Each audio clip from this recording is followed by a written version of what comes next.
Today we have the privilege and the honor of visiting with Arthur, or Art Linrud.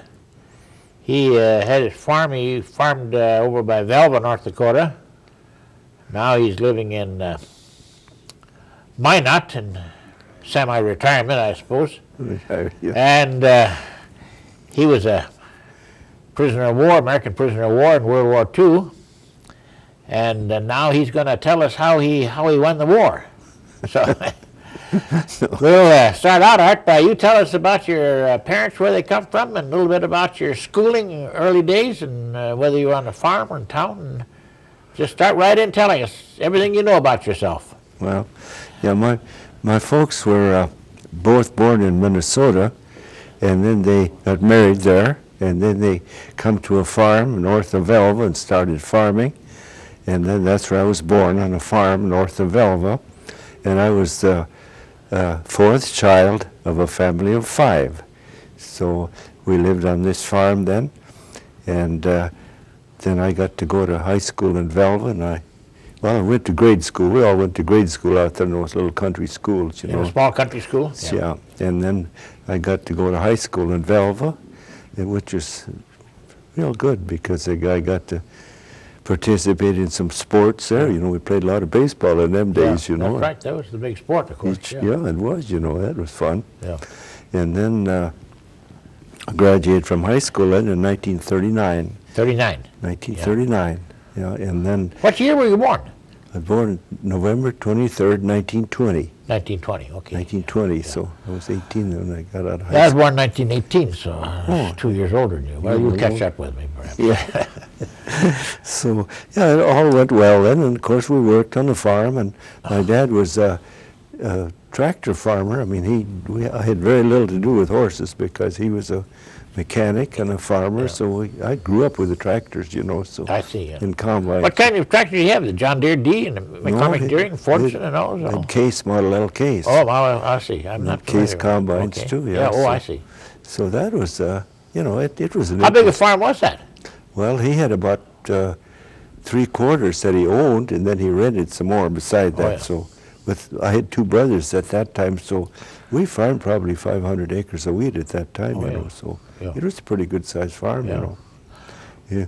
Then what did you do after that then? Well, that 1939 was a pretty good year on the farm. Folks made some money, so they said, well, we're going to go to California and spend the winter. And which is, you know, was a good thing, you know. Sure. So they went out to Long Beach. Did it take you along? Yeah, my brother and I went along. And then they went up the coast and visited with my mother and sister out there, so they visited with her and her sister and her family, you know, and they spent the winter up and down the coast then. And then I stayed in California. They went back to the farm, to farm. And then I stayed out there with my brother and my dad they could handle the farm all right without me, so I stayed. And of course, I was young, you know, and wanted to see the world a little bit too, you know. So my buddy from high school was in California, so we went up to the Shasta Dam then, got a job up there. And this was a big project, you know, that Shasta Dam. There was about 2,000 men employed, you know, and it was fun. It was good, you know. You were building a dam then for the government dam. Yeah. We were building on this dam, you know, and then of course, this is what's progressed. Then, you know, I worked there, and then in 1941, in the spring of 1941, my brother got drafted. See, they had this draft thing where the boys had to go in for 1 year. That's right. Yeah. See, and he was drafted supposed to be for 1 year. Sure. So, well, Dad was alone on the farm, so then in the summer of 41, I went home to help with the farm. Well, the end of 41, and you know what happened, Pearl Harbor. So where were you when Pearl Harbor was? Were you on the farm? No, my folks went to California again for the winter. I see. Because my brother was stationed at March Field out there by Riverside. Yeah. So, and he was out of there. So my folks lived in Long Beach, and I had stopped at Shasta, and then I came down there in December. In fact, we were sitting there on the porch out there on the terrace the Sunday that Pearl Harbor was bombed, you know, and then here's somebody come running out and said, you know, with the news, you know, Sure. with the news. And my brother was home that day too, you know. And then, of course, we turned on the radio, and boy, all the servicemen report immediately to your bases, you know. So Sure. we took him back out to March Field then, you know. And because, that Long Beach was a madhouse. Like San Pedro, it was the naval base. And there was sirens blowing and jeeps going, you know. And, of course, the Japs had bombed, you know, and they were kind of scared it was going to probably bomb L.A. too. You Sure. didn't know, you know, So that's how that went, and then in the spring I went back to the farm and helped my dad. We farmed then until the fall of '42, and then I went into the Army in the fall of '42. Were you drafted then, or? Yes, yeah. I was drafted, yeah. Then you went into the Army in the fall of '42. Yes, I was. That's a year after the war started. Yeah. Yeah, yeah. okay. I went into, and I kind of asked if I could get in the Air Corps. I kind of wanted to, you know. Sure. And yeah, okay, I guess so. I did, you know. At Fort Snelling. I went in October 8th of 1942 then. Fort Snelling. And where'd you go then? Well, then we went, they shipped us down to St. Petersburg, Florida. You were a recruit then? Yeah. Air Force or Just, in the Air Force section of the... yeah. Right, Air Corps, the Yeah, Golden Air Corps. Air then. Corps. And then we took some aptitude tests, and, you know, we went to kind of got our IQ all and that stuff, you know. And then they kind of, you know, asked you, what do you wanted then? Well, they said, you qualify as a mechanic because you've been, you know, you've had some experience. So then I and about, I suppose, 50 more, we got sent to Biloxi, Mississippi, which was Keesler Field for airplane mechanics school. And this was a 5-month course. Was that on all types of engines and so on? Yeah, it was mostly, well, it was all types of aircraft, like engines and I see. armament and Fuel systems and everything. oxygen, yeah, okay. All about aircraft, you know, hydraulic systems, Yeah. and electrical systems. And, Pretty good school, was it? pardon? Was it a pretty good school, pretty thorough? Oh, yeah. Well, it was because but it was really crowded there, you know. Of course, the rush was on. Yeah. And that school, it run in 3 shifts, 24 hours a day. And of course, I was real lucky. I got to go from midnight till 8 in the morning. Oh, I see. Was that a good shift? You know, kind of luck I mean, don't you? Yeah. Yeah. No, unlucky, really. Unlucky. Yeah. You know, when you go to Midnight till 8 in the 8 in morning. the morning, that was our school. That was, you were in the classroom then most of that Yes, time, or yes, yeah. and watched films and so on. Yeah, it was in a classroom, you know. Sure. So that was kind of hard to, you know, shift from Well, now did you stay on that same shift during most of the time? all for 5 months. 5 months. Yeah, I see. Yeah. So, you know, you was up all night and slept in the daytime, Sure. you know, which was just a turnaround from a farmer's life, you know. But and then from there, we graduated in March, and then we were, of course, they were taking physicals all the time. You know, we were taking physicals, and quite a few of us that would pass the physical. We were sent out to Burbank, California then for advanced airplane mechanics. See, I guess what they had in mind is we were going to be flight engineers. I see. Did you go then too? Yes. Yeah. See, and then I To got Burbank, California. Yeah, to Burbank, to the Lockheed School at Burbank. See? Oh, And then we were there about 6 weeks, and of course we were still passing our physicals. So then, well, you guys are going to Las Vegas for a gunnery school now.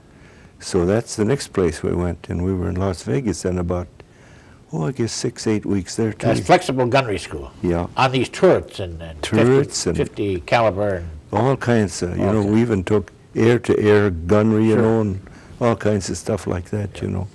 Yeah, and that was interesting too, you know. But so by this time we pretty much knew that we were going to be flyers. Yeah. Sure. So from there, then they sent us to North Carolina, and there we got our equipment. It was a base in North Carolina, Seymour Johnson Field. Oh yeah. Yeah, you probably were there too. Well, I wasn't there, but I was stationed in North Carolina. Yeah. I was at Greenville. Well, there we got our a lot of our flying clothes and different things like that, you know, overseas clothes too. Yeah. You weren't part of a crew yet, though. No. You see, and this is what some of these guys, you know, when they got out of these AM schools, they were placed right in with the bomber crew. Sure. And started training bombers. Yeah. But we were called replacements. Yeah. Yeah, you see. So then, from there then, we were sent to Camp Kilmer, New Jersey, where we were assembled, you know, for a boatload of us, you know. Yeah. And then we went over on You the were boat. replacements in a sense. Then. That's what we were, all replacements. Now, you were at Camp Kilmer. Yeah, And then you went overseas then on a ship. on a big ship. And How big a ship was that? Or you don't remember the name of it, or how many were on it, or anything? Oh, there was a lot on it. And it was a big ship because we went alone. We didn't have any escort or anything. Oh, I see.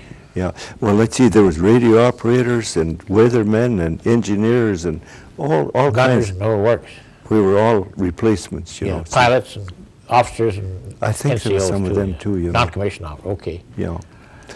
So, we took off in like July sometime, I guess, and headed out across all by ourselves. And of course, this boat was fast. It went fast. Was that in 43?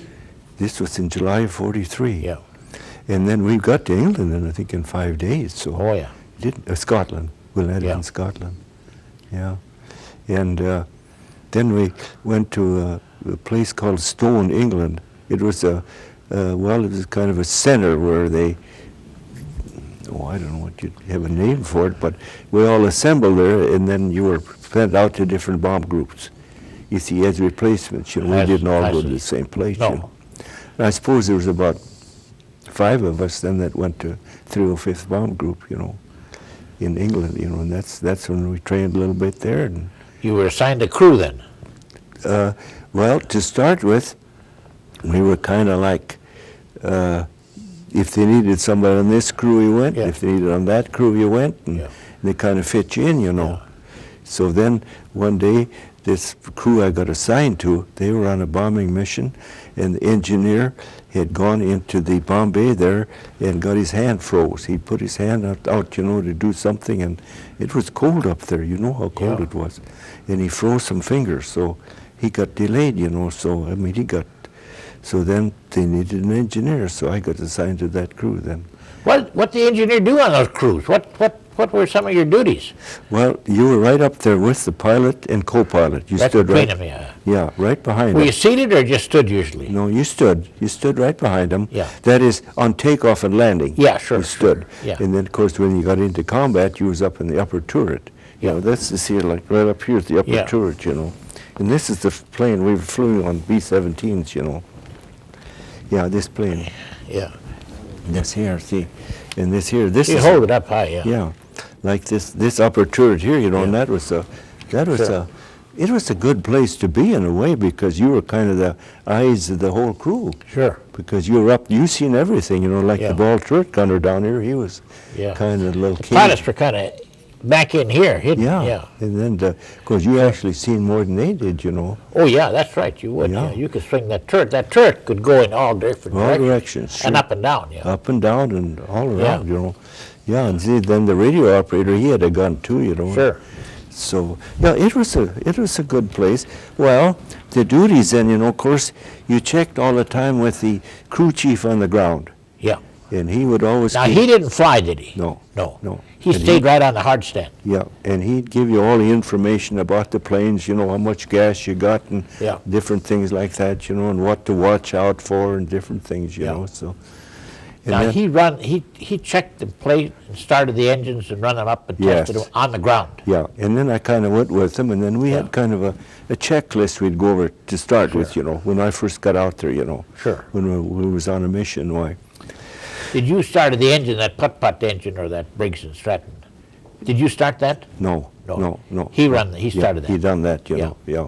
And then, of course, then I was with the pilot when we started the engines, you know, for the takeoff and stuff, Sure. you know, rev them up, you know, and they switched from, you know, like there was 2 magnetos, you Yeah. switched, you know, from different Sure. things, you know, to see that everything was just right. And if it wasn't right, you know, you wouldn't go because it had to be right. Yeah. There was a lot of planes, get up in the air and malfunctioned, they'd abort, turn back.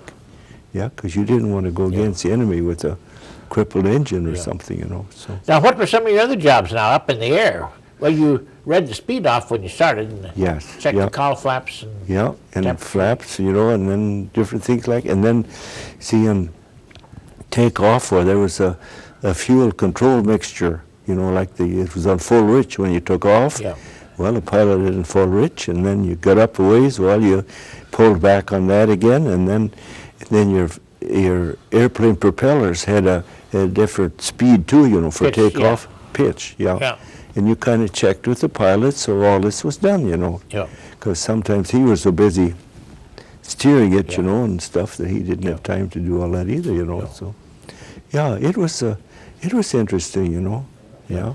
Now, on this, how were the missions? How were the missions before you were shot down? How many did you fly? You say 6 or so, or 5? I flew 5 before I was shot down. Were you shot up on any of those 5 missions? Oh yeah.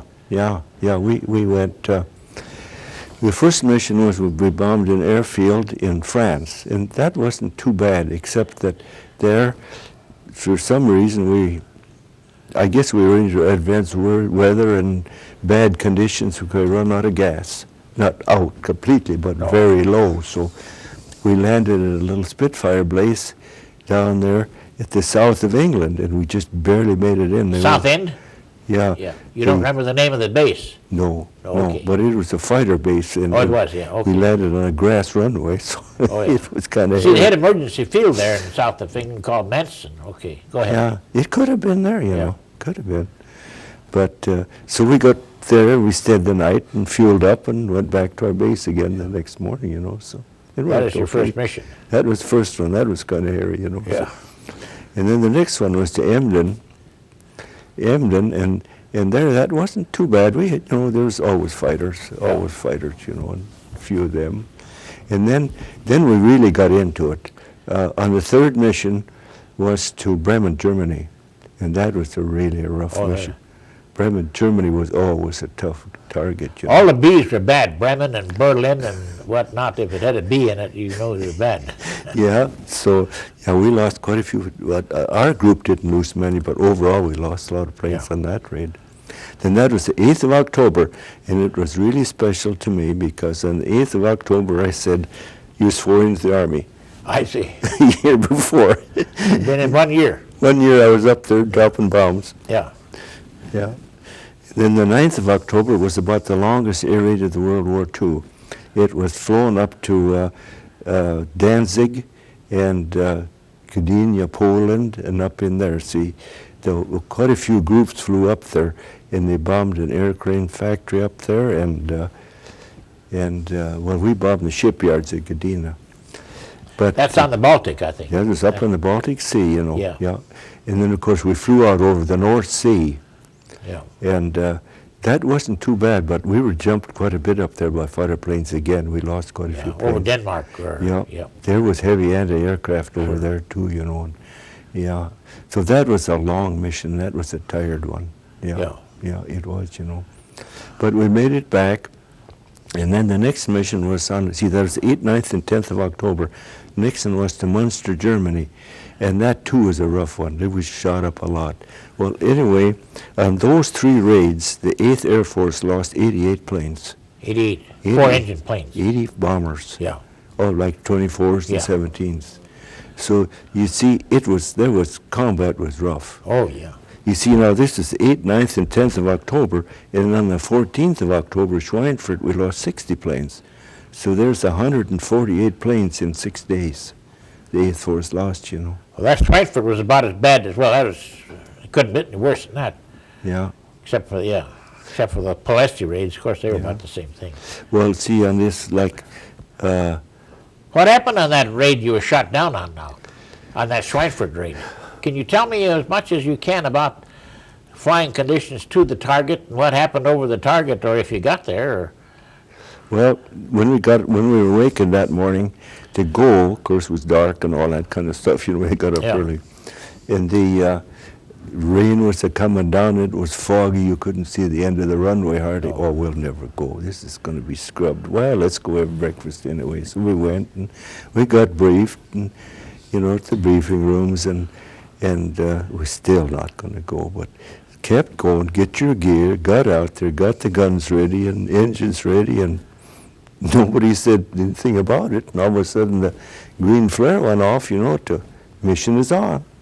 So we were all lined up out there, and there was about an 8,000 foot overcast.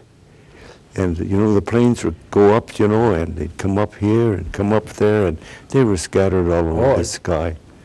And dangerous. Yeah, it was, So it took so long to get the group assembled up there. And see, we were part of the 41st Combat Wing, and there was a 92nd Bomb Group, 305th, 306th, and I was the 305th. Were you one of the lead planes in your squadron or group? No, I flew number 3. I see. In the number 3 position. I see. Yeah, Okay. we were in that position that day, Yeah. But anyways, then we got up there, and then, like I said, it takes 3 groups to form a wing. Right. Okay, and then I guess the 8th Air Force had a ruling that no wing could penetrate enemy aircraft, enemy territory without being complete. I see. So our leader of the 305th couldn't find the other 2 groups. Couldn't find him. So we were supposed to lead that 40th Combat Wing was supposed to lead that mission that day, but he had to give up the lead position then to another group. And so then we circled and got hooked onto another unit. Going to Schweinfurt. Yes, going to Schweinfurt, you see. Say, where's Schweinfurt located now relative to, say, Berlin? It's south and east of Berlin, south and west, I think, about. South and west, yeah. Yeah. Quite a distance, Yeah. several hundred miles. Yeah, it Okay, is. go ahead. Yeah. Now, they made ball bearings there, is that right? That was the idea of it. Yeah. Bombing Schweinfurt, because it was the center of the ball bearing factories. If you could And destroy. ball bearings were important for any Yes, for mechanical everything. operation. Yeah. Tanks and everything, you know. Sure, so. Go ahead, you're getting up there now and you're on the mission. Yeah, and you see, okay, here again, when one thing malfunctions, it goes down the line. Okay, the fighters are up there waiting for us. Yeah. Our fighters. Okay, where's the group? They were going to escort us in, you know, and they were wasting gas, waiting for us. All right? We just barely got across the channel and the fighters left us. You see? I see, yeah. And the fighters no more than left us when in comes the German fighters. You know, they really come after us then, you know, when we had no. They come individually or as several at a time? In groups they come in, you know. They come. Yeah. See, I read where the Germans, their cities were starting to take an awful pounding from there. Yeah. So they had recalled a lot of their fighter force from the Russian front and stationed it in the Low Countries there. Sure. For protection against the bomber forces, you know. And they really hit us that day.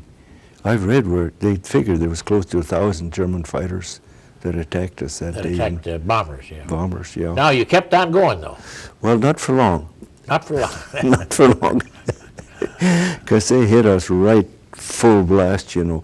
And you see, another thing that was showing up now was, well, there was all kinds of German fighters up there that day. 2-engined ones, and well, where are they coming from? What are they doing up here? Well, they were loaded with rockets and cannon. Oh, gee. And they would sit out there, you know, out of the range of our machine guns. We couldn't touch them. No. And they were lobbing rockets in, you know, and shooting cannons at us. At the formations. Yeah, you see. And this is what happened to us. We got, our number 2 engine got a direct hit with one of these cannon shells, I think, or a rocket, you know. Yeah. And it just blew up, you know. Blew up the engine. Blew up the engine, you know. And of course, gas spilled all over, and you know, fuel line ruptured, I guess, you know, with fire right away. And Was it on fire, you say? yes, yeah, it did, you know. We fell out of information. Sure. Fell out of formation, you know, because we couldn't keep up, you know. And of course, then they really jumped us. Fighters, you know, jumped us then, you know, because when we were all by ourselves, that was duck soup for That's them. the end of it. Yeah, yeah, so, And then, of course, we tried to, pilot kind of, only thing to do is get down to the deck and head back over the North Sea to England if you could get the fire out. But that fire wouldn't go out. It absolutely wouldn't go out. No. There was a stream there. So get out. This plane is going to, he talked to me and I said, well, sure, that wing's going to break off. Sure, the wing would. You would, with all that heat and stuff, the wing is going to fold over. Then you were a gunner. You bet. So he said, get out. So I went down and see, that's engineer's job, go and open up the hatch, to bail out down at the nose hatch and see. Right down here was the nose hatch. Yeah. And that's where we... Under the fuselage, front part of the fuselage there. Yeah. What about, then you jumped out of there. Yeah. What about the other crew members now? What happened to them? Well, the rest of them, you see, went out the door on the back side here. They went out there. The alternate gunner come up, and he made it out. And the tail gunner, there was a blast hit back here, and he was wounded in the back of the head with flak. But he made it out. And then the pilot, see, when I went out, the bombardier and the navigator were standing right there with their chutes on, and they said, we're coming right after you. So I went out, and that's the last I seen of them. And when I got to the ground then, the radio man, he went out the back one too, he made it out. But when I got to the ground then, when they started picking us up, I landed right close to the tail gunner there. And where's the pilot, where's the co-pilot and the navigator and the bombardier? They never did show up. Their bodies were found in the plane. They stuck with it. They stuck with it for a while. But the pilot, I guess he told him the same thing, we're going out too. But he went out, and then they just, whether they're going to make a delayed jump or something, I don't know. But they never, so all 5 of those bodies then were found in the plane, Right near the plane? Yeah, right in the plane. So In the plane? In the plane. The plane crashed? Yeah. Did it burn then? I suppose it did. I think it did. I suppose it would. How come they never jumped out? You don't know. We never knew. I always suspected that there was 2 guys. They went out and they got into the. See, we landed right at the border of Holland and Germany. Yeah. So right there on the border, and we kind of thought that maybe they got into this Dutch underground, and they were probably hiding out or something. And it wasn't until after the war that I learned that them 2 had, that they died in the plane. In the plane? Yeah, but we knew. See, when the ball turret guy went out and the tail gunner went out, he said the waist gunners are both dead.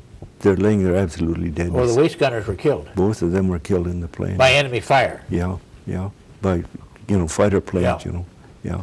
So, did you get hurt? No. And of course, I was going to say the pilot and co-pilot, of course, they were killed. I mean, the pilot made it out. The pilot made it out, see. He did? Yes, but the co-pilot and the bombardier and navigator are the ones that... Oh, those 3, yeah. Yeah, them 3, And the 2 waist gunners, they're the ones that died in the plane then, yeah. What, when they have those big missions that way, and planes got shot down, what percentage of the men do you think were killed in the planes compared to those that were jumped out? Half of them, maybe?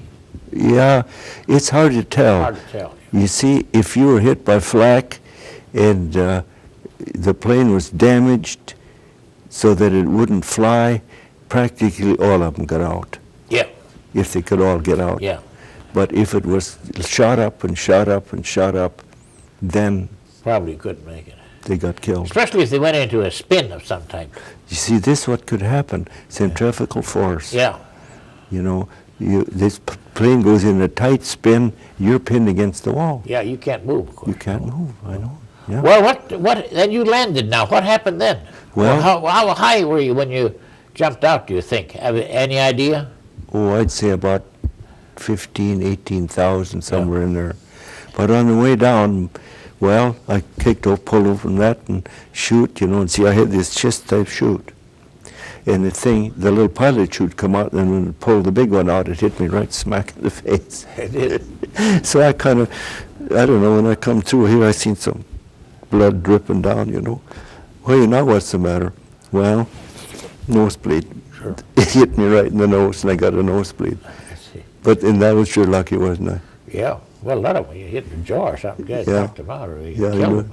No, it just hit me in the nose, and I had a nosebleed. Yeah. But then I looked around, and here comes some German fighter, and they didn't shoot at me, but they came so close. I bet you they weren't more than a few feet over the top of my chute. I see. They just kind of done this for, well, Just for sport. I don't know what, but boy, it They was. could have shot you. Yeah, you see, then their slipstream, that all that prop wash and stuff Yeah. gives your chute an awful shake. Oh, I see. Sure. It does, Yeah. Yeah. Yeah. Now, where did you land, or what happened then when you got on the ground? I suppose. Or Yeah, tree? then I landed without any trouble. The chute come down wonderful, and I landed and just pulled off my chute and rolled a little bit, and there they were. It's right on the edge of a town, and there must have been 400 or 500 people out there with, well, maybe not that many, a couple hundred, Yeah. And this was kind of a German garrison in that town. So there was German soldiers and officers there. What about were there any other crew members with you now, or were you alone? I was come to, and there over there was the tail gunner. And there he was sitting there on the ground, and he was just holding his head, and he was kind of crying. And he was only 18 years old, a young kid, And this shell had burst behind his head, and his head was the back of his head was just covered with blood and stuff. And so. Did he live? Oh yeah, he lived. Yeah, he lived. But well, we knew each other, so. Yeah. Well, in our packs, escape Sure. packs, there was a little tube of morphine. Yeah. For painkiller. Yeah. Well, yeah, I'm hurt. He says, it hurts. So I was digging around in this thing, in this escape kit for this morphine, and I heard one of these civilians say, "Doctor, doctor, doctor." Well, here come the civilian doctor through the crowd, and he had some of that stuff in his kit, and he gave him some. See, so I was glad for that too. He gave him a shot of morphine. He gave him a shot, Yeah. So then we put him on a bicycle and took him up to the Burgomaster's office. That's the mayor. Yeah. Well, and of course, then that was the gathering point, And then pretty soon they brought in the pilot, and then the Dennis McDarby was his name, pilot, and then Ben Roberts, he was the ball turret gunner, and then Crawford was our radar operator. They brought those three in, and then some more, because the From our plane. crews. That were the rest of our crew.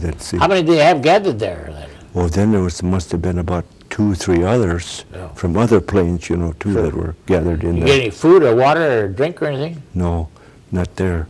They, How long did you stay there then? just for probably an hour. Where'd they go then? Well, we had to clean up. We got Dominic taken care of there, This doctor kind of got him. One of the head wound, yeah. He had some of these little metal clips, he pinned his wounds together in the back of the head there, and stuff, and then they put us in the truck, in the back of a truck, of course, and they dropped the pilot. He'd sprained an ankle on landing. They dropped him off, and the tail gunner. They dropped them off at a hospital, and then they took us to a place there where they kept us overnight. It was really an old church, and they kept us overnight there. They gave us some food. The next day, they took us up to Amsterdam in Holland.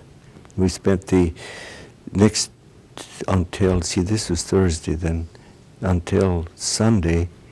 Then we shipped out we kept in a big prison up there in Amsterdam, Then Sunday. Were there quite a few Americans now with you? Oh yeah, there must have been 20, 30, probably yeah. more than, like that, Yeah. Yeah. Then they put us on a train. This time it was in a coach. We didn't ride in a boxcar. Oh. Down from. Well, they had those compartments, kind of. Yeah. Was that what? Yeah. From Amsterdam down to Frankfurt, and then you could see all airmen went through the sweat box. About that. Yeah. At Stalag Luft, Yeah, sure. Interrogate you, where they Yeah. put you in these little sweat boxes. And Yeah. they keep you there for a week or two, Yeah. Bring out what they're supposed to know, what you're supposed Yeah. to stuff, but well, that was kind of an experience in itself too, Was that where the Germans were after you now when you on your way to the Frankfurt interrogation center or when you left there? See, this is when I left there, but see, in this little sweat box, you know, of course, these interrogators, boy, they were psychiatrists, you know. Yeah. They were sharp men, you know. Yeah, sure. And they spoke good English too. You Sure, know? yeah.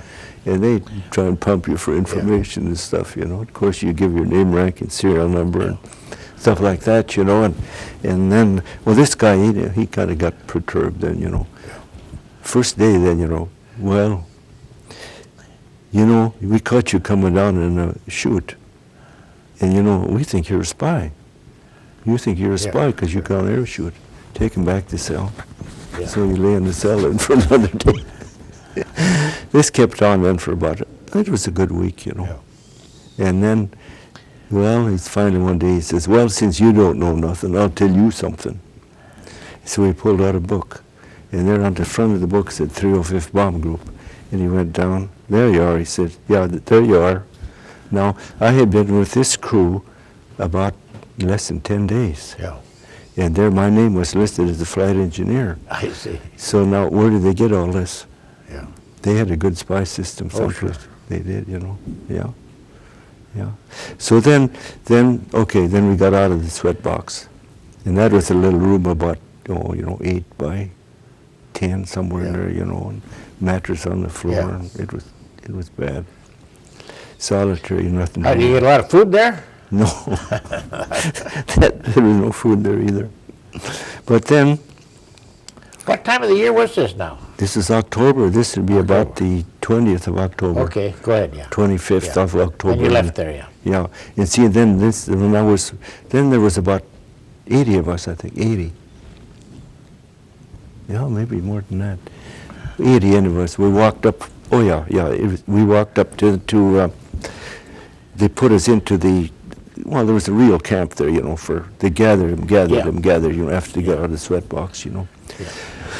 So then they walked us up to the. They were going to send you out by railroad coach up to the depot, railroad station in Frankfurt. Yeah. And we walked up there, you know, and then like I said, this is late in the afternoon, you know, when all the workers were coming off shift and stuff, you know, and they seen all us guys coming, you know, Flieger gangsters, you know, gangsters, you know. So they started throwing rocks at us and anything they could get hold of. Even a dinner bucket, I guess, come flying at us, you know. And then they come closer, you know, they were getting mean, boy, they were getting mean, you know. So the guards fixed their bayonets, put bayonets on the rifles and, you know, pointed them at the people. And Pointed them at the civilians, at the Germans. at the They were civilians. trying to protect you, in other words. They did, From this mob. Yeah. And then they got us right into took us right into the railroad station, you know. Of course, they wouldn't let civilians in there then, you know. So No. then they took us to this boxcar. And we got in this boxcar, and of course you had to take off your shoes and put them in a pile by the door, you know, because for some reason you got out of that boxcar, you know, you had no shoes on. I see. All kinds of tricks like that. And then it was just getting dark, you know, we were about ready to pull out, and the air raids went off. And of course, then the big guns started firing and everything, you know. And the English were just kind of pulling a diversionary raid on Frankfurt because the main target was probably up the river someplace. Sure. But they only dropped a few bombs and we weren't hit, so we were lucky again, you know. And then sometimes toward midnight or so, you know, then the train pulled out and then we went all the way down. And we were in boxcars there, you know, like. You get any food or on this boxcar that trip? Oh, yeah, that was crude, you know. There was a pail in the Yeah. corner, you know, for, Yeah. And, well, yeah, the next day then we got some food. On the second day then we got some food then, you know. Soup, I guess, and a sandwich maybe. Bread or some- something, Yeah, like that, you know. So then when we got to Krems, Austria, on the second day then we walked up the hill to the camp, 17B, Krems, Austria. 17B. Where was that? What was the nearest big town around there? Vienna was, Vienna, Austria, on the Danube River was 50 miles down the river. We were 50 miles up the river, Up the river, yeah. from Vienna, yeah. Was that a pretty big camp? Oh, yeah, there was How like, many were there altogether, all nationalities?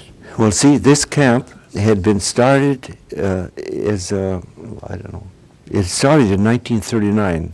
This camp had started, and it had housed different people, and mostly Russian prisoners and Polacks and few English prisoners and French prisoners. But you see, these people, these workers were all, they would work. Yeah. And of course, Americans, we were all NCOs, so we didn't work. Because of the Geneva Convention. Yeah. Yes, yes. So we were in You a were non-commissioned officers, so you Yeah. didn't work. Okay. So we were in a compound by ourselves, Yeah. and we were segregated from the rest, you know. So, and this was our home then, you know, in this. I got the pictures there. You see this. Now, this, what kind of a sleeping or a living arrangement did you have there? Well, this one guy, we didn't know it at the time, but he had swapped some food or cigarettes, you know, to a German guard, and he'd gotten hold of a camera. And see, you know, this was, of course, hush secret. Oh, sure. We didn't know it. They never knew it till after No. the war. But he took a whole bunch of pictures, and then I was lucky enough to buy one of these books after the war, you know. Did that barracks that you lived in, how was that arranged? Well, it was a long, long barracks. Open bays? Yeah, everything was just Everything was open. And then right in the middle of that was a washroom. Of course, yeah, and then there was 150 on this end, that was 17A in the washroom, and then on the back end was 17B. That was the number of our barracks.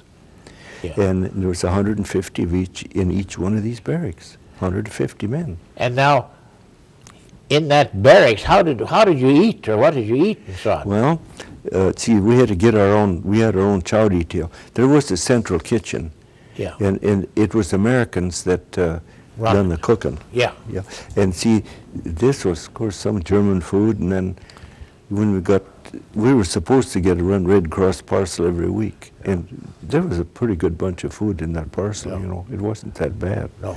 But then they'd take out some of the, like the prunes and stuff, you know, and then they could cook them in the kitchen, you'd see, and things like that, you know. Well, for soup then there was a great big round tub, a wooden tub, and then it had sticks up, and then a pole went through, and then the two guys that carried this thing, you know, like, I suppose, probably 10, 15 gallons of soup, maybe. To each barracks? Yeah. Yeah. And then a couple You'd go to the kitchen and get this You'd wooden this tub filled with tubs, soup. Yeah. And What was in the soup? well, mostly water. Some cabbage, Yeah. carrots, rutabagas, turnips, things like that. And then when he got this tub to the barracks, then you divided it then, did you? The barracks chief would had a cup, you know, and he had a tin can, that's Yeah, what it was, with a handle on, and then he would. Would he give each one or each group? He'd give each one of us, yeah. See, we had 8 different groups in that 150 men. What they call, what did they have any name for those? Or they call No, them combines or anything like that? Well, group 1, group 2, you know. Oh, yeah. But you see,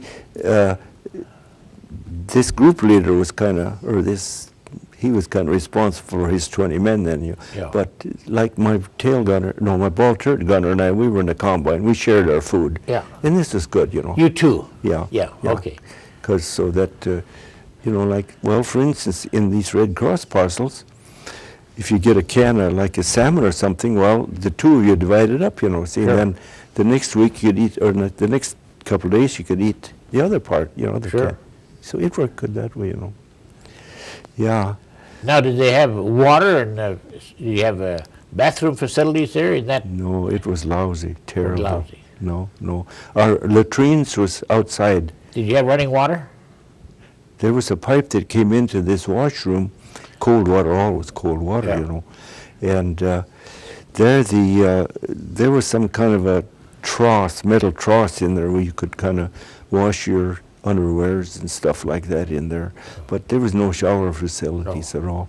They'd take us like maybe every 3 months or so up on the hill where there was a hot shower up there, you know. So we got probably 3 months we got a bath. Now, How long were you in this barracks? Lived in this barracks? Well, about 17 months in this barracks. In this barracks. Yeah. Did you sleep in the floor in beds or? No, they had these bunks, you bunks, know. Yeah. Yeah. See, there was actually 3 layers, but the lower layer was right down next to the floor. Sure. So nobody was on those. Then the next one was up about so high, and the third tier was up about 6 feet up. What about the clothing or blankets or sheets or mattresses and so on? Well, we got 2 blankets. Each POW got 2 blankets from the Germans, and they weren't very thick, you know. They were thin. Yeah. And that first winter, it was so cold. See, didn't have heat. No. No heat, you know. It was No just snow on the ground? Oh yeah, it was cold there, you know. Yeah, and we did get a GI overcoat, you know, when we left Frankfurt, and like that, you know. So boy, I tell you, You wore all the clothing all the time, I suppose. you bet. And we pulled the clothing. Sometimes we slept with our clothes on. Yeah. We did, because it was that cold, you know. Yeah, yeah. And the pull our GI overcoat over us at night, you know, lay there. Yeah. What about sickness? Much sickness or colds or Oh yeah, appendicitis and so on? Or? there was. They had a sick call. I guess there was a couple of medics, you know, GIs that were kind of. Yeah. And about all they could do, they had some stuff. They'd paint your throat, or you know, something like that, you know. So. Yeah. There was a hospital up there on the hill, but very few people got to go up there, and that wasn't good either up there. You know. What about a guardhouse? Do you have a guardhouse for you prisoners that got out of line or unruly or something? Oh, yeah. They had the boob, solitary confinement. I see. Yeah, if you tried to escape, you know, or something like that, that was the boob. You got thrown in the boob. Why? I see. That was bad too, because Yeah, right. no windows. I wasn't in there, but No. some of the guys I knew were in there, you know. Yeah. So no, that wasn't good either. But How did the guys get along in that barracks? oh, good. As a rule, they were good. But you know, you put 150 men in there, Yeah. and hardly room to turn around in there. You know. How was that barracks? As big as this for the 150 men? About like this size of the room, or smaller? Well, it was about, I'd say, 30 feet wide, and probably 100 feet long in there, something like that. Yeah. You know. For 150 men? Yeah. Yeah. Yeah. Oh, we were crowded in there. You were know. crowded, Yeah. But no, for the most part it was. But some guys, you know, everybody's different, and Yeah. it got to some of them. Oh, it sure. did, you know. Yeah. Did you have many that were sort of mental sickness or something, that maybe laid in bed or Yeah. cried a lot or something Yeah. like that, or hollered? There was some like that, There you was know. some, yeah. There was, yeah, yeah. How often did you have roll call? About, I think in the summer we had it 3 times a day, and in the winter we had it 2 times a day. We'd march out and into the Outside camp. in the quadrangle or wherever? Yeah, out there, you know, Yeah. and sit out, you know, march out there Yeah. and stuff. You see. Did you have any job when you were there in camp? No, but you see, like, we had to have our own details. Like, we had to go down and get our food, and Yeah. then like we had to kind of sweep the barracks. And you know, for a broom, they had, see, the top of brush, you know, like like little willows, you Yeah, know, sure. about this long, you see, Yeah. with the wire tied around it, and then you get down and sweep like this, you know. Yeah. That's how you swept the floor. You Sure. know. So What? and then you see, each group, we'd take turns doing that, you know, getting Yeah. the food or cleaning Sure. the floors, you know, like Yeah. that, you know. Did you have any homosexual activity around there that you know of? Not that we were aware of. No. Well, not that we were aware No. of, you know. No. Now, how did the guards treat you? Do you feel? I mean, I realize you were a prisoner. Well, for most of the part, we were in the Luftwaffe. We were guarded by the Luftwaffe. The in your German Air section Force. or the whole camp? I kind of think mostly us, Yeah. because there was some controversy there. There was a Wehrmacht man, kind of a officer overall. Yeah, he'd be in the army. Yeah. Yeah. You see, and him and this Luftwaffe guy, they didn't get along too good. So I see. yeah, But the Luftwaffe officer, he was in charge of your American NCOs there. yes, Yeah. But well, most of the guards in our camp were, I'd say, men old, Men. too old for frontline combat duty. Yeah. That's why they were there in the prison camp, you know, looking after us guys, you know. Did you have any mean guards, you know, people that went out of their way to hurt you? Well, I think they were kind of trigger happy sometimes, you know. They'd shoot when they wouldn't supposed to. Yeah. I mean, wouldn't supposed to, but when they, see, you know, these, right next to our compound was, this day they were Italians. And see, after Italy kind of surrendered or something, you know, then a bunch of Italians showed up right next to us, you know. Prisoners. Prisoners, yes. And they would go out in the fields and work, you know. And this was kind of like in the fall then, because they would bring in onions and different things, you know. And then we would trade with them, you know. See, we got cigarettes in these Red Cross parcels. And the boys would throw a cigarette package over, and then back would come some food or something, you know, some onions. Well, this one guy threw over a pack of cigarettes. Okay, well, but you see, there was a wire, I suppose about 6 feet wide, and a guard would walk up and down in between there. And then over back a ways, about 8-10 feet, was a warning wire. And you didn't go beyond that warning wire. You couldn't get right up to the fence close. No. Because this warning wire, if you got under that warning wire, you'd get shot. Yeah, sure. See, because, you know, when they played ball or something, if the ball got underneath that warning wire, you didn't get it. No. You just... All camps had that warning wire. Sure. Yeah. Well, anyway, this day, see, this boy threw a pack of cigarettes over, and I guess the wind or something, you know, it didn't get it, and it landed just about this far inside the warning wire. And one of these Italians, he reached down there to get it, and boy, he got a bullet right in his head. He did, yeah. Yeah, he got shot just like that, you know. So, yeah, they were brutal in that respect, you know. So, yeah, it was no excuse. Now, did you have lights in your barracks? Electric lights, yeah. Electric lights. Yeah, and you had running water in that latrine or your bathhouse there. Yeah. Yeah. And that was on like in the morning probably for an hour. Yeah. At noon an hour, and then at night for an hour. What about lice and so on? Did you have a lot of lice in your well, I suppose they had lice in camp, but I mean in your barracks. Did they try and control that, or? Yeah, they went out like at 9 o'clock. But you know, these. Yeah, I was thinking of lice now. Oh, lice. Yeah. Oh, sure. Fleas and lice, you bet. You see, one time during that first winter, then they took us up and deloused us. You know, up in this. Shower up there, deloused our clothes, you know, and we got a warm shower, deloused the barracks. Yeah, there was a lot of lice there, it was, you know. Yeah. What about sickness now? Were there many guys that got sick that they took out of camp, physically removed from your camp? There was repatriated. See, some boys had been wounded pretty bad. Yeah. And they were called repatriated. Yeah. I think they were sent to Switzerland and then back to the United States or someplace, you know. Did you know any other North Dakota men Oh, sure. in that camp with you Sure. that you know of that? Yeah. Yeah. Well, yeah, you know, real close. There's a man from McLeod. Merlin McLeod was his name. He was from Maddock, North Dakota. Oh, yeah.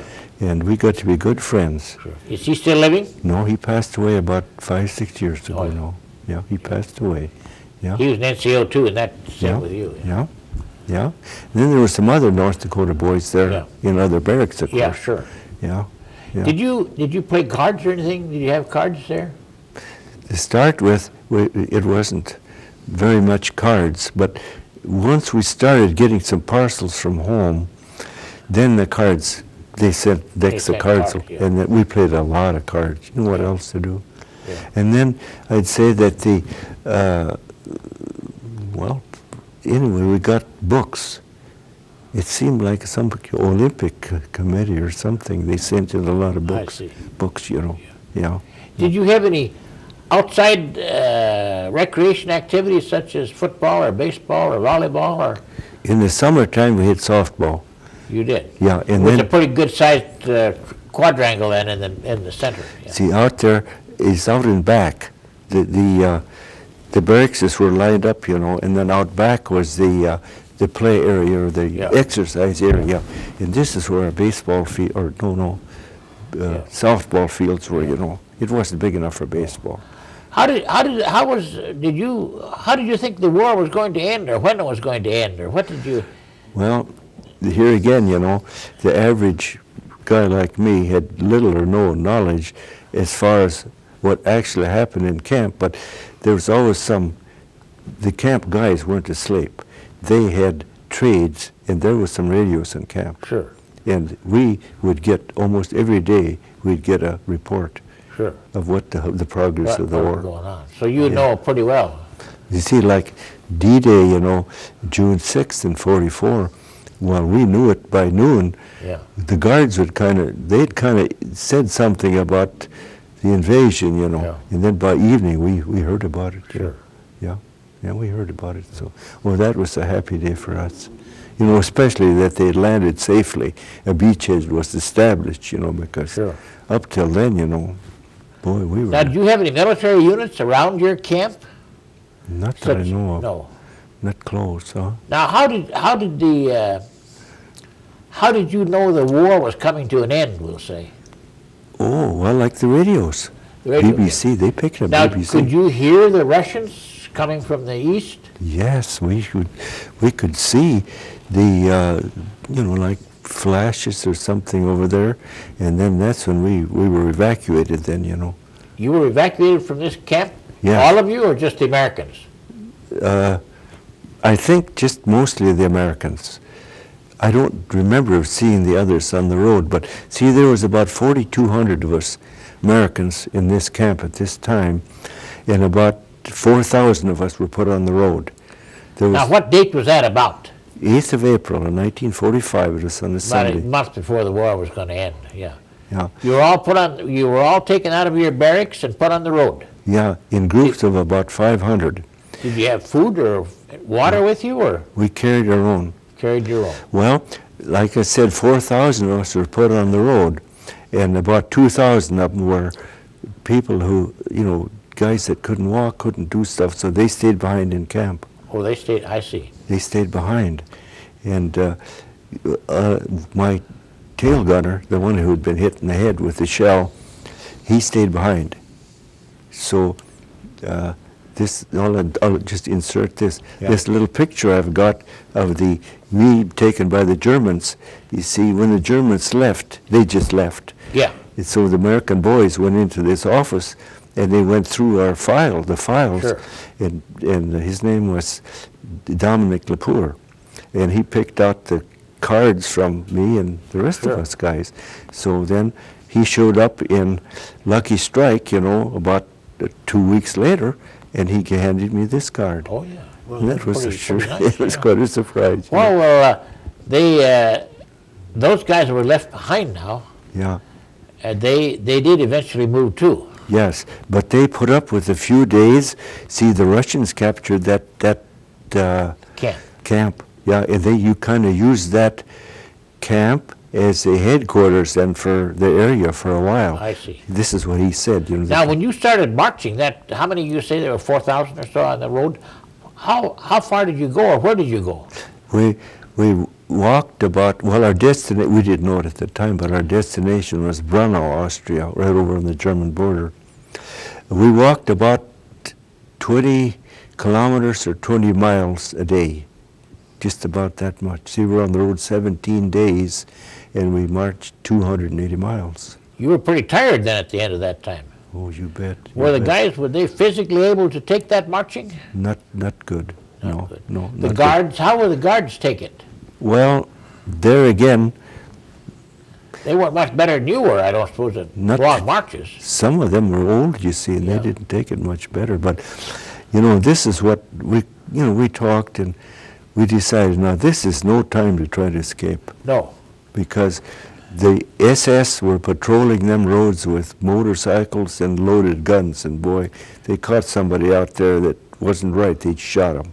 Yeah, no So, question. No questions asked, so you stay with But your the group. guards kept you together then. Pretty much so, In yeah. a sense, protected you to Yeah. a certain extent. Yeah, to a certain extent, you bet. And you just kept marching. Now, how long, in a daytime, you say you marched maybe 20 miles to the most.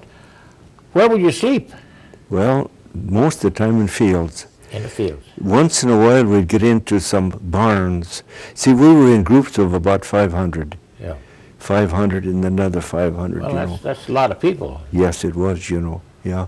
So sometimes we'd get to sleep in barns, and but it was tough. What about water?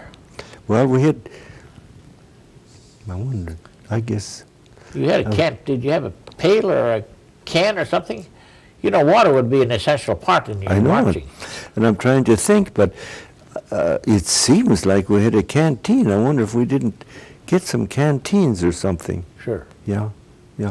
No, as far as other, like dishes, you know, there in the PW camp, you know, when we first got there, we were issued a bowl. Yeah. Okay, well, that lasted a couple of weeks. Yeah. And then so we had tin cans. So, Everything was tin cans. so you see, Tin cans. yeah, see, like this here, this is, Yeah. Hold it up there, yeah. we made this out of, Yeah. that's a soup can, you know. Yeah. See, and then Sure. and of course our tools were really primitive. Yeah. Very primitive. But this here band here come from around the Red Cross parcels. Oh yeah, sure. You I see, they come in big boxes with this Yeah. wire band around. Well, we could get some of this and then fasten it around here and pound it together with rocks and Yeah. and work out with them. PW cups weren't as, you know, they didn't look this good, but No. but we got by with Yeah. some. Yeah. So I made a bunch of these after I got home. Then. Yeah, I know. You gave me one. See, and Yeah. I think I lost it in the flood, but that's beside the point. Yeah. So Now, when they marched you on this column or group, and you stopped, we'll say, what kind of food would you had food on this trip when Well, walking mostly we were each given a parcel to start with? when we left camp. Oh, you carried that. We carried that in our back. You know, we tried to make a Well, you little. go quite a ways on that. Yeah, you could, you know. Yeah. And then we got, I think we got a bread ration every day on I the see. march. Now, did you have any contact with the German army or the American army or Air Force or anyone strafing you or anything like that? Did you have a lot of civilians with you? No, not with us, but we sure met a lot of civilians. Which way were they going? The same way? Same way. Oh, the roads were confused. Oh, it was confusion all over the place. Germans were moving families, carts. They were caught, they were moving civilians, you know. Yeah, and we run into one thing. There was, we went right by this concentration camp. It was called Mauthausen. There was an Austrian,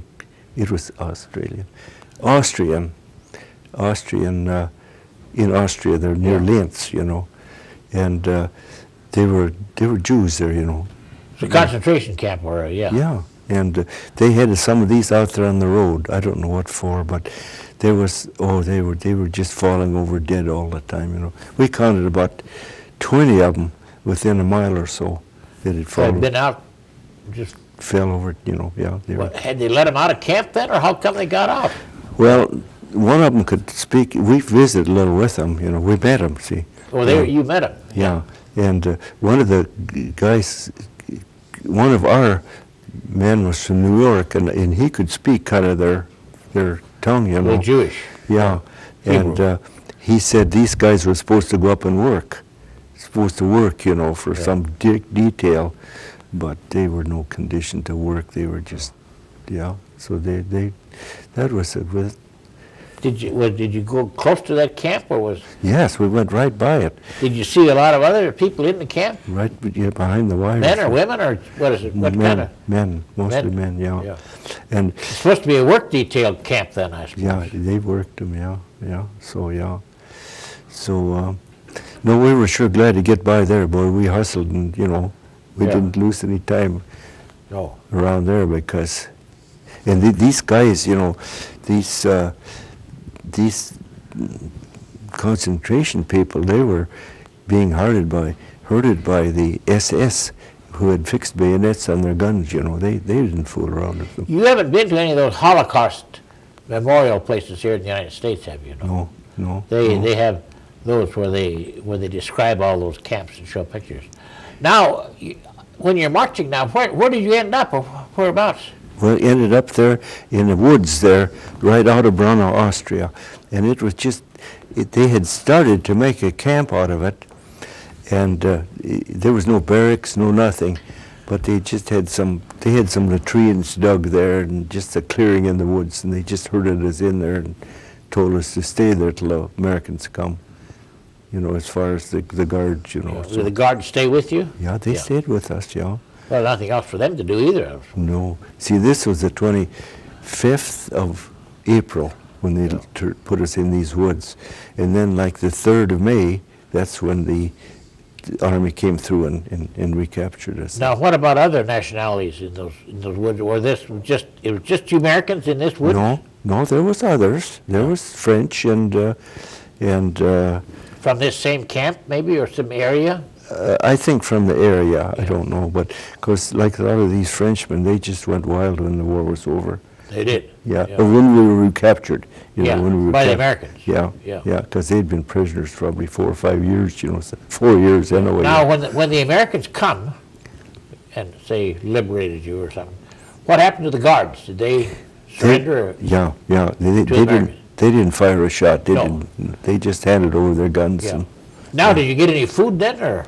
the next day we did. You did? Yeah, the next day then they brought in some trucks with parcels and stuff, and then they brought food in for us. And how long did you stay there in those woods?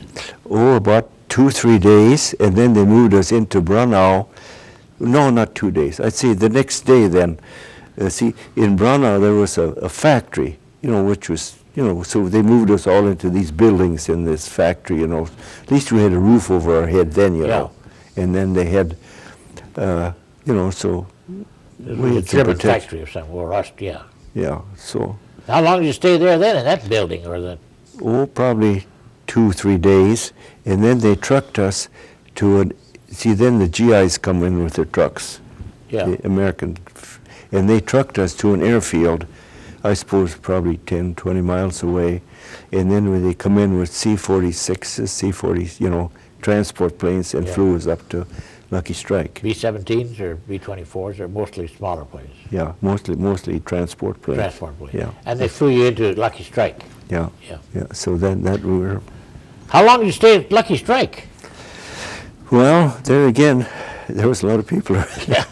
I think when I was there, I think they said 75,000. I mean, it's the tents were as far as the eye could see, in every direction.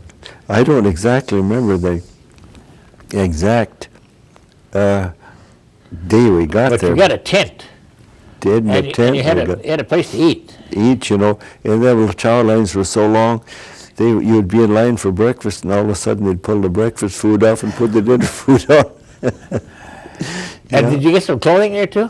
Yes, got fresh, clean clothing. Yeah, that. And they give you a bath too, I think. Yeah. There was showers. Shower, yeah. Yeah. Oh, yeah. That was paradise. Then what happened? How did you leave there then?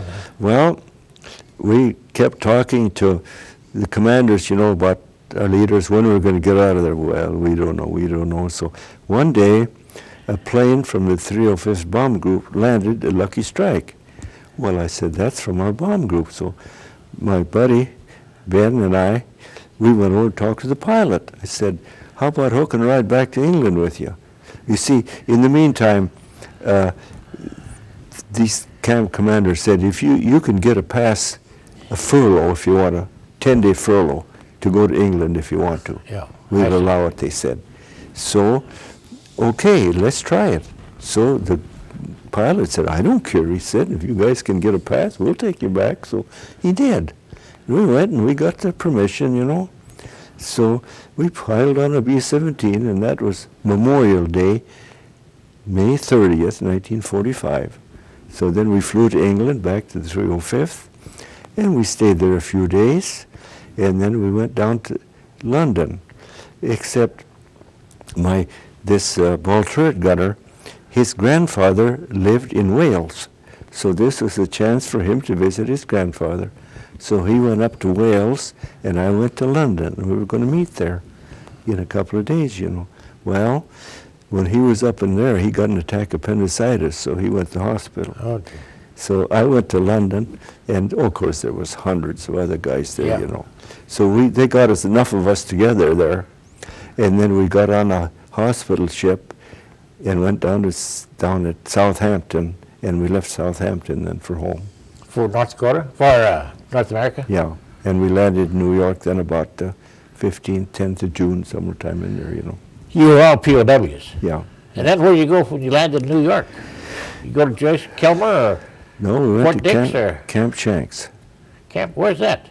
Well, it's kind of up the Hudson a little ways. Oh, yeah, And then, I see, yeah. You went up there. Yeah, and then we got a biggest steak I ever seen, I think. I see. We all ate them too. Then how long did you stay there? Well, maybe one day, just enough to get organized. Yeah. And then they put about probably 20 of us on a train and sent us to Fort Snelling. I see. Yeah, see, all of us, Minnesota and North Yeah. Dakota boys. They, And then what did you do at Fort Snelling then? well, we was there about a day or two, and then they sent us home. We got a 60-day furlough to go home and then report to Santa Monica, California for Yeah. rehabilitation. Did you go down there? Yes, Yeah. yeah. I was home then for 6 months. Now, were you married at this time? No, No. no. Then I went to Santa Monica, you know, where we got... Yeah, that's right in the ocean there, yeah. Yeah, and it was good there, you Yeah. know. And then I went to an air base, then it got separated. The first Yeah, week in... I see. You You got separated from the service. Service. And then you went home on your own. Yeah, yeah. What did you do when you got home? Well, took it easy, I guess, for for a few days, you know. Worked a little bit, you know, and then I started farming the next spring. See, Well, this is- your dad still had the farm. yeah, I got some land there, you know, started farming, and then, Now, that's north of Elva? yes, yeah. And That's then- pretty good. That's pretty good land there, isn't it? Oh, yeah. Well, say, what railroad? Is it the Sioux line that runs through there? Or? Well, the Great Northern goes north of Alva.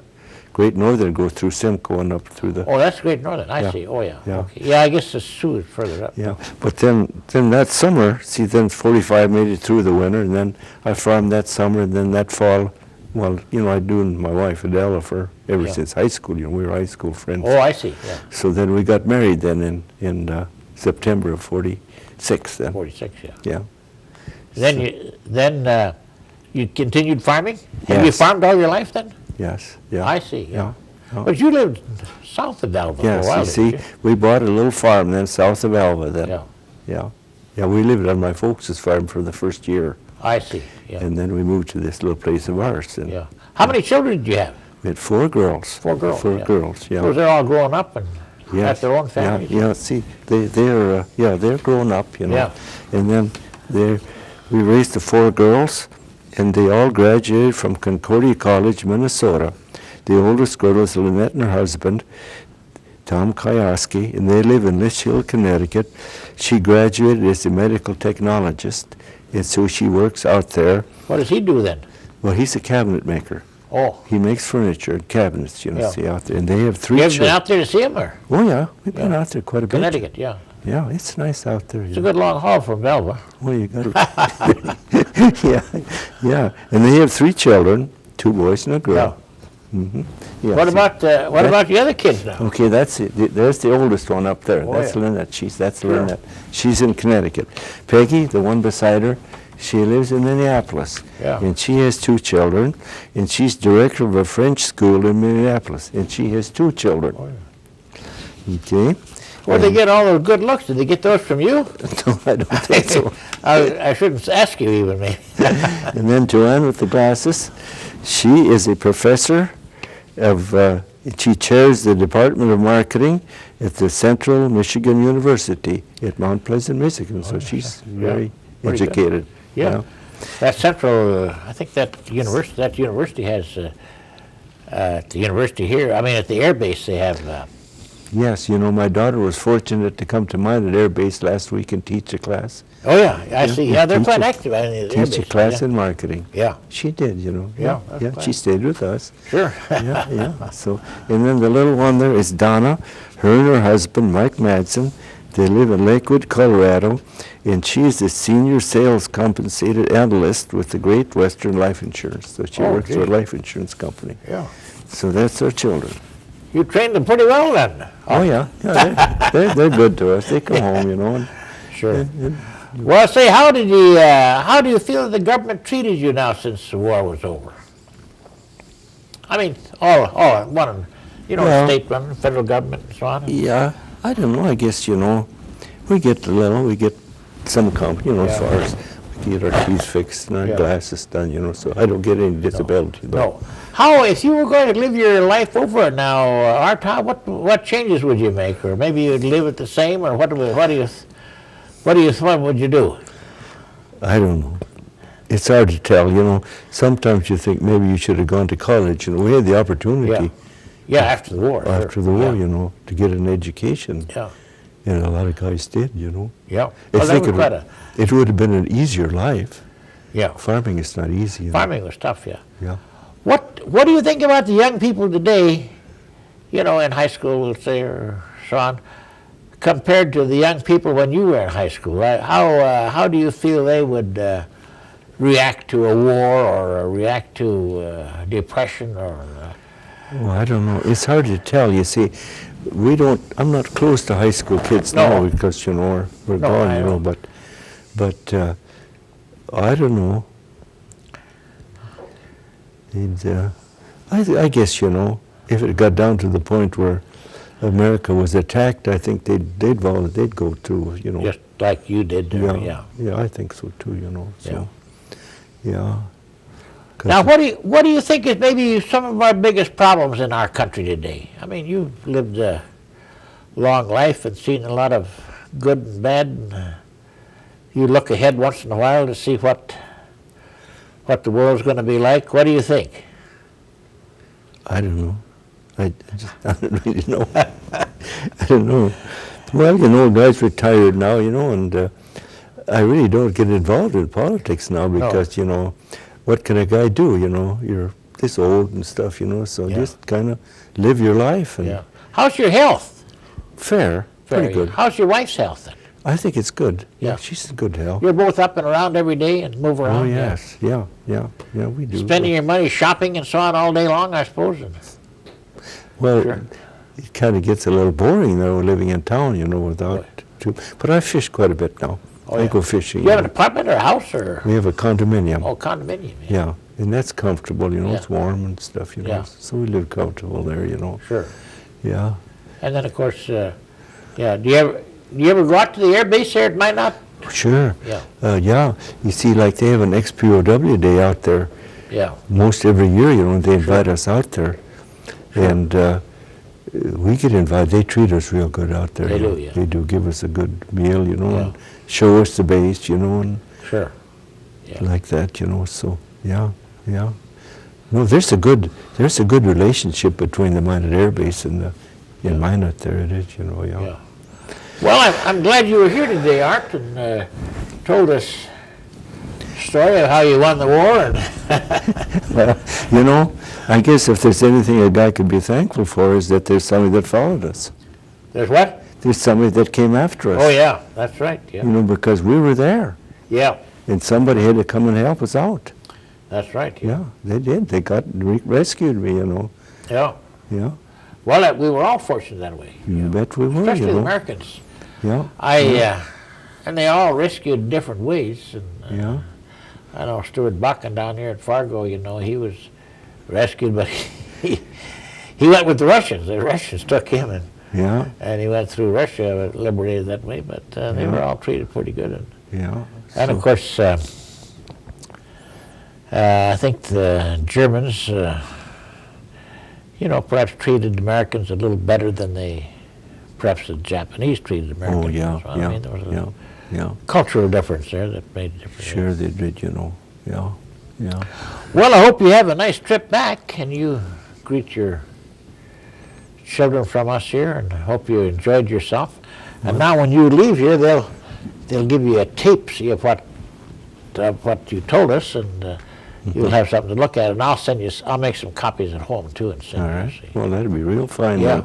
Yeah. No, this was enjoyable. It was. Sure. It was good, you know. That's right. There was nothing hard about it. So thanks an awful lot, Art, and you take good care of yourself. You bet, Elmer. Thank you. Yeah. Okay. Well, I guess that's it then. Yeah.